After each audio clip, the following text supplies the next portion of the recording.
tardes. Vamos a ver ahora los distintos tipos de estructuras de las células que ya vimos bien en el video anterior sobre la organización de la célula eucariota, donde teníamos la membrana plasmática, el citoplasma, el núcleo y sus componentes, y ahora vamos a empezar a hablar de cada uno de ellos.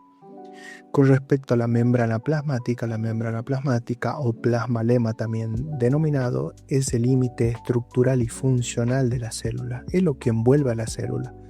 Por eso tengan en cuenta cómo se llama: membrana plasmática o plasmalema, que también es denominada. Es el límite estructural y funcional de la célula. Ustedes siempre estudien definiciones. Cuando le pregunten qué es la membrana plasmática, ustedes tienen que decir que es el límite estructural y funcional de la célula. Estructural, puesto que constituye el límite entre el medio extracelular y el intracelular. O sea que es una estructura que va a separar o va a ser límite o separar entre el espacio o medio extracelular fuera de la célula y el intracelular dentro de la célula. Que dentro de la célula tenemos el citoplasma. Y funcional, entonces una estructura que constituye límite. Entonces vamos a ver que lo tenemos que desglosar todo. Es una estructura puesta que constituye límite entre el medio extracelular e intracelular, que es el citoplasma, y funcional.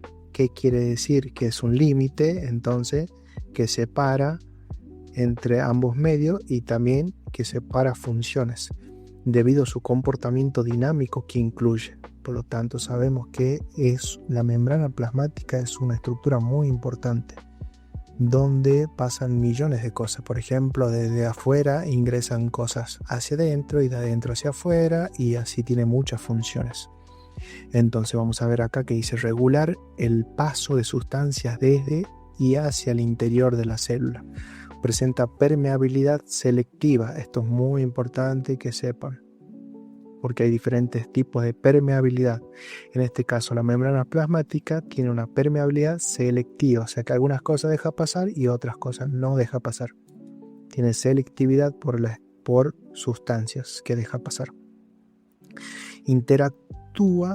Dice que tiene la capacidad de interactuar con mensajeros químicos a través de receptores presentes en ella y emitir la respuesta adecuada. Entonces, interactuar con mensajeros químicos a través de receptores presentes en ella y emitir la respuesta adecuada. Vamos a ver la estructura, que la membrana plasmática está constituida básicamente por los siguientes tipos de moléculas: lípidos, proteínas y carbohidratos, que ya vamos a ver bien en esta imagen. Vamos a ver que los lípidos, los fosfolípidos 25%, el colesterol 13% y otros lípidos el 4%, tienen que saber. Proteínas 55% y carbohidratos 3%. El modelo más aceptado respecto a cómo se organizan los componentes mencionados en la membrana se denomina mosaico fluido. ¿Por qué mosaico? Porque tiene como la forma, en su forma de estudio, de un mosaico, o sea, de un azulejo, de los que están en el piso, esos cuadrados, que va a tener una parte superior, una parte inferior en el medio, y bueno, acá vamos a ver que tiene un costado, un lado y otro lado, y tiene movimiento, por eso es mosaico fluido. Según este modelo, los lípidos de la membrana no tienen una ubicación fija.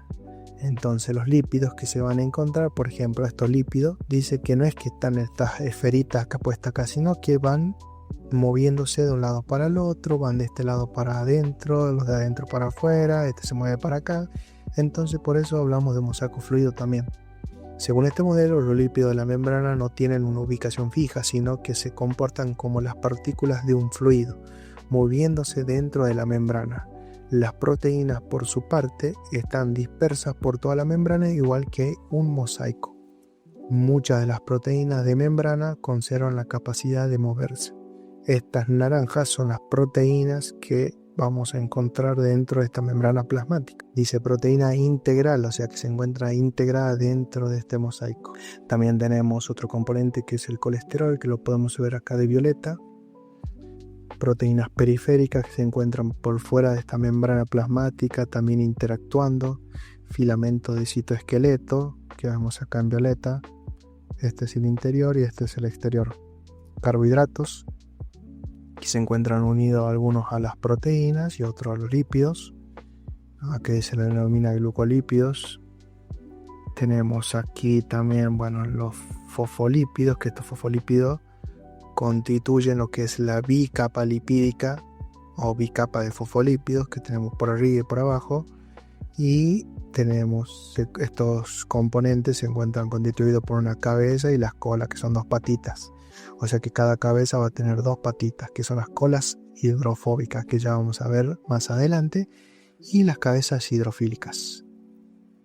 Entonces seguimos, y representación del mosaico del modelo de mosaico fluido. La membrana plasmática puede visualizarse con el microscopio electrónico. Importante, ya vieron microscopios, los tipos, y van a ver que las membranas plasmáticas puede solamente visualizarse con microscopio electrónico, como una línea de alrededor de 8 nanómetros, compuesta de dos capas densas oscuras separadas por una capa más clara, que vendría a ser el interior.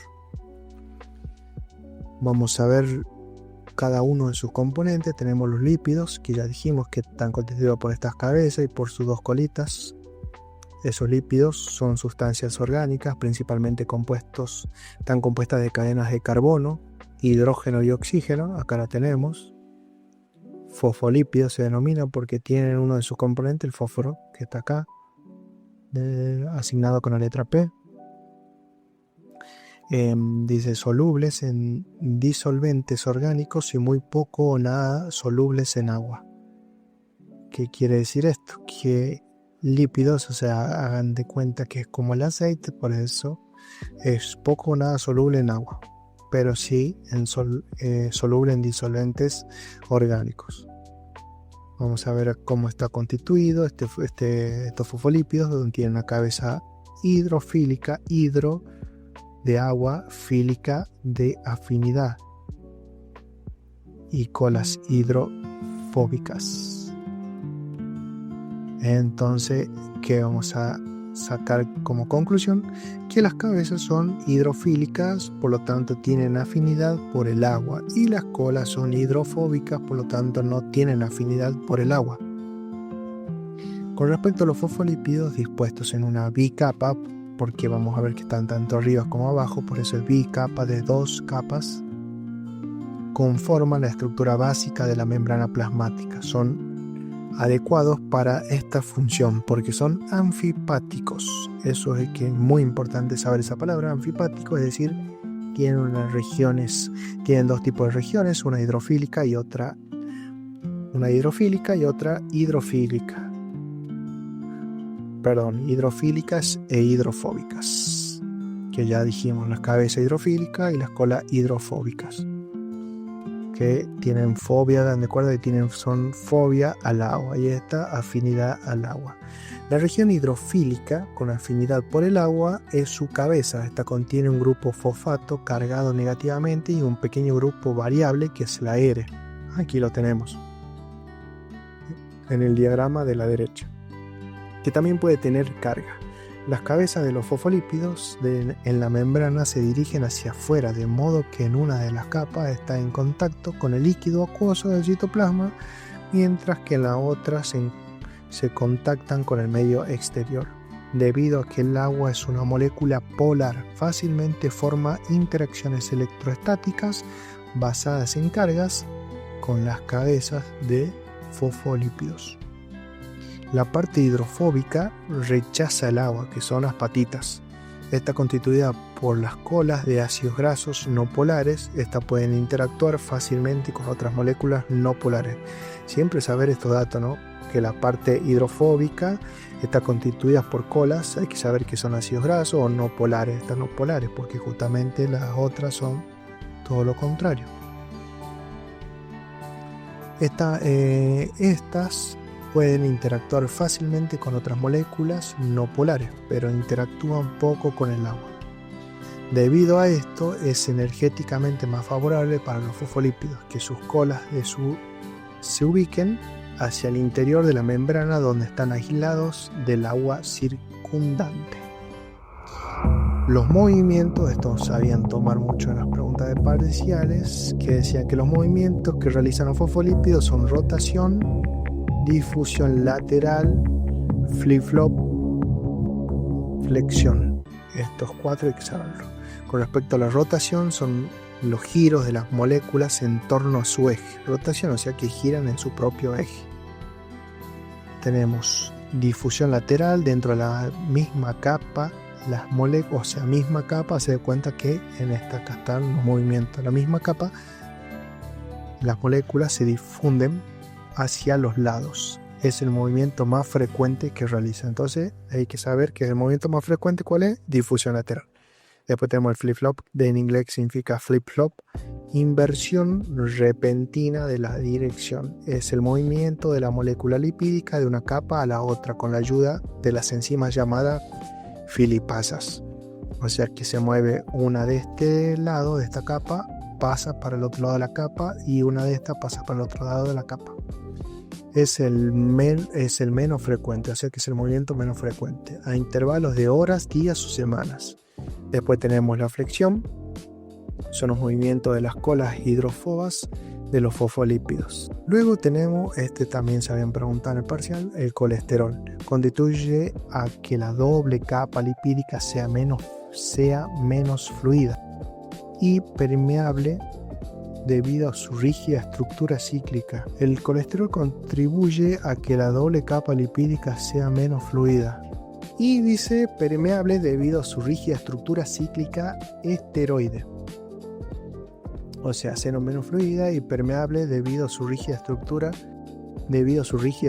cíclica esteroide, que se interpone entre las colas de los fosfolípidos, lo que disminuye la capacidad de movimiento de los ácidos grasos, provocando el endurecimiento de las membranas plasmáticas.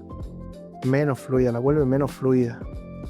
Entonces el colesterol aquí contribuye a que la doble capa lipídica, o sea que esta doble capa sea menos fluida, sea más rígida y permeable, sea menos rígida y menos permeable, debe decir. Por eso cuando dice y hace referencia a menos fluida y menos permeable debido a su rígida estructura cíclica esteroide, que se interpone entre las colas de los fosfolípidos, lo que disminuye la capacidad de movimiento de los ácidos grasos, provocando el endurecimiento de las membranas plasmáticas. Entonces sí está bien, es así.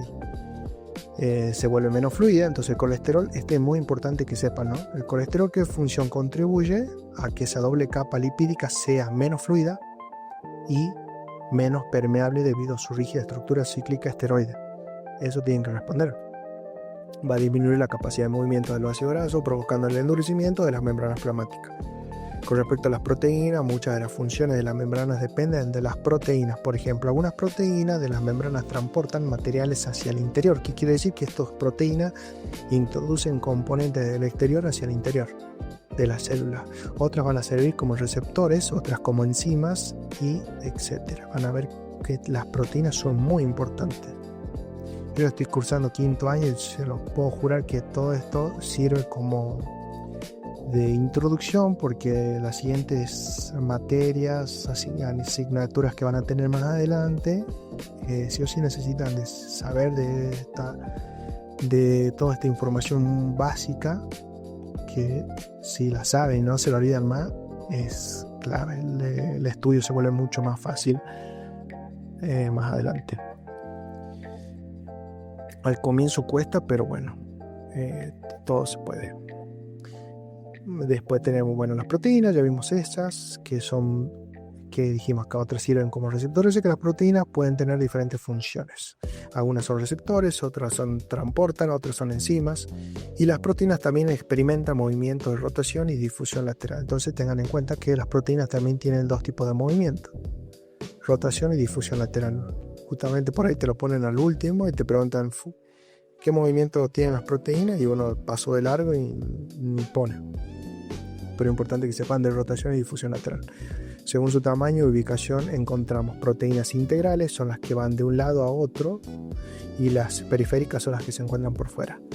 Vamos a ver que las integrales están íntimamente unidas a los lípidos, pueden atravesar la capa lipídica solo en parte o hacerlo completamente unas o hasta 24 veces, en cuyo caso se llaman las transmembranas. Ya a ver si les puedo mostrar una las imágenes. No hay. Acá tenemos una proteína integral que la atraviesa una sola vez. Después tenemos una proteína que entra.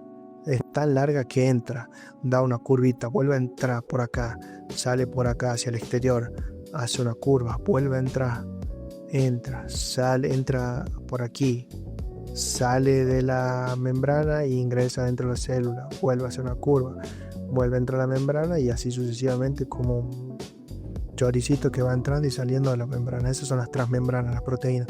Después tenemos otras proteínas que no están acá en el dibujo, no se la ven, que entran y solamente están hasta la mitad de la membrana y salen en una pelotita aquí.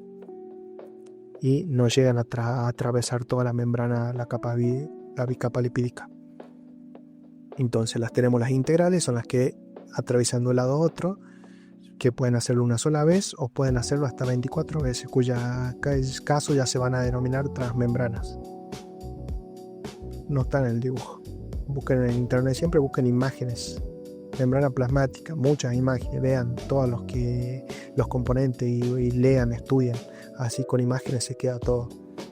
Proteínas periféricas se encuentran en la superficie exterior e interior de las membranas, unidas a las proteínas integrales o a los fosfolípidos.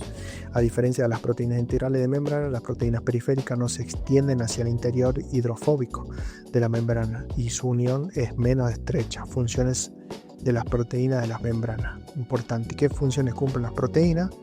Formar canales que facilitan el paso de iones y moléculas específicas a través de la membrana. Por ejemplo, las proteínas acuosporinas facilita el pasaje de agua en ciertos tipos celulares. Entonces tenemos las proteínas que forman canales permitiendo el paso de iones y moléculas. Después tenemos que actúan como receptores en los procesos de comunicación intercélula y poseer actividad enzimática. Otra que fijar los filamentos del citoesqueleto a la membrana celular. Esas proteínas se van a encontrar dentro de la célula. Después tenemos las que reconocer por medio de receptores a antígenos y células extrañas. Estas son proteínas que van a reconocer a sustancias o receptores. Son receptores denominados que reconocen a algo extraño, como una bacteria, por ejemplo, que es una célula extraña. La reconoce. Después tenemos los carbohidratos, que en general se encuentran en la superficie exterior de la célula y están unidos a proteínas, formando glucoproteínas. O a los lípidos, formando glucolípidos. Entonces, sepan eso, que según a quién se une, se denomina de diferentes formas. Estas cadenas de carbohidratos pueden ser, digamos, rectas o ramificadas. Acá si la veíamos en el dibujo, acá la tenemos el hidrato de carbono, que pueden ser rectos o se empiezan a ramificar como este. En conjunto forman el glucocálix. Esto también preguntaban qué es el glucocálix, que posee importantes funciones. ¿Qué es el glucocálix? Quiere decir, el glucocálix vendría a ser todos los hidratos de carbono en conjunto. Entonces, en conjunto, todos esos hidratos de carbono o carbohidratos que se encuentran unidos a las proteínas o a los lípidos forman el glucocálix. Que el glucocálix vendría a ser como antes, no sé si sigue diciendo acá, ya vamos a leer, pero en los antiguos apuntes hablaba que el glucocálix vendría a ser como el documento de la célula, que posee importantes funciones. Participa en los procesos de coagulación de la sangre y en las reacciones inflamatorias. En los glóbulos rojos representan los antígenos propios de los grupos sanguíneos del sistema ABO. Protege la superficie de las células de posibles lesiones. Confiere viscosidad a las superficies celulares, permitiendo el desplazamiento de células en movimiento, como los glóbulos blancos, que vendrán a ser los leucocitos. Después más adelante van a ver que ya le dicen leucocitos. Interviene en los fenómenos de reconocimiento celular. Acá es importante, reconocimiento celular, particularmente importantes durante el desarrollo embrionario en los procesos de rechazo de injertos y trasplantes. En el sistema inmunitario, estos marcadores permiten a las células inmunitarias diferenciar entre las células propias del cuerpo, o sea que el glucocálix que hace permite saber esto sí. Recuerdo que preguntaban todo, ¿no? Así que presten atención y estudien todas las funciones del glucocálix y de los carbohidratos. Por ejemplo, acá dice que glucocálix hace que la célula sepa, el organismo, nuestro cuerpo sepa que lo que está dentro de nosotros es células propias de nosotros y no es un agente extraño, que no lo detecte como algo extraño y diga, bueno, ataquemos a esta célula porque no es de mi cuerpo. Entonces el glucocálix, es el carnet o el documento, muestra y dice, bueno, yo sí soy de acá, de este cuerpo, entonces no me ataque. Entonces esa es una de las funciones importantes. Entonces hace que reconozcan que es propia del cuerpo y a las que no deben atacar, cosa que no deben atacar. Y las células, tejidos extraños a los que sí debe atacar. Función de transporte. Se menciona anteriormente que la membrana es capaz de seleccionar las sustancias que ingresan, por eso decíamos que la membrana es semipermeable selectiva, acuérdense. Entonces es capaz de seleccionar, por eso selecciona las sustancias que ingresarán o las que abandonarán la célula. Esta función se lleva a cabo teniendo en cuenta las características físicas y químicas de las sustancias a transportarse a través de ellas, como se muestra en la siguiente tabla. Vamos a ver el transporte a través de la membrana. Tenemos un transporte de moléculas de bajo peso molecular y transporte de moléculas de elevado peso molecular. La esta más chiquitita y la molécula más grande. Con respecto a las de bajo peso molecular, tenemos transporte pasivo y transporte activo. El transporte pasivo va a ser mediante difusión simple y difusión facilitada. Acá, cuando dice pasivo, es que es sin gasto de energía. En cambio, cuando es un transporte activo, es que la célula está haciendo un esfuerzo para transportar. Con respecto al transporte pasivo, hagan de cuenta que la difusión simple es una proteína que forma un canal donde las sustancias atraviesan con facilidad sin ningún esfuerzo. Y la difusión facilitada es cuando la proteína ayuda a que pase sin tanto esfuerzo. Entonces la difusión simple puede ser a través de la bicapa, o sea que atraviesa entre los lípidos, entre los fosfolípidos, atraviesa la sustancia de un lado hacia otro, o a través de los canales que forman las proteínas. Y después tenemos la difusión facilitada, que puede ser esto. Con respecto al transporte activo, es a través de una bomba de sodio y potasio, entonces acá ya hay un gasto de energía. Tenemos después el transporte de moléculas de elevado peso molecular con sustancias un poquito más grandes, donde tenemos la endocitosis, exocitosis y transitosis. La endocitosis puede ser pinocitosis, fagocitosis, mediada por un receptor, o potocitosis.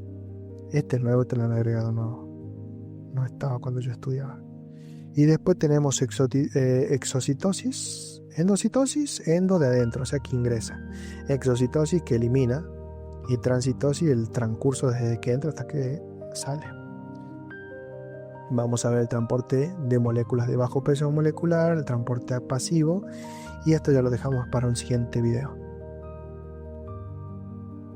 Así que espero que les guste todo este contenido y es un poco de apoyo hacia ustedes, ya que saben que yo ya estoy cursando quinto año, estoy por rendir quinto año el año que viene, estoy rindiendo finales y le pego una ayudita a ustedes, ya que sé por ahí lo difícil que es tal vez no hacerse preparar y directamente estudiar solo, que no hay ningún problema, o hacerse preparar, que también es una ayuda, y esto es casi como hacerse preparar gratis, así que bueno, mientras les sirva para el repaso, para entender algunas cositas y sepan que todo tienen que buscar y estudiarlo todo, digamos, hay cositas que yo les fui diciendo, por ejemplo, el colesterol, estudian bien la función, que ahí al final nos trabamos un poquito, pero al final sí estaba bien escrito, las funciones, los movimientos que hacen los fosfolípidos dentro de la membrana, ese mosaico fluido. Le van a preguntar también, puede ser la definición de mosaico fluido, qué es, para estudiar bien las definiciones y esas cosas. Así que me duele la garganta. Nos vemos en el siguiente video. Chao, chicos.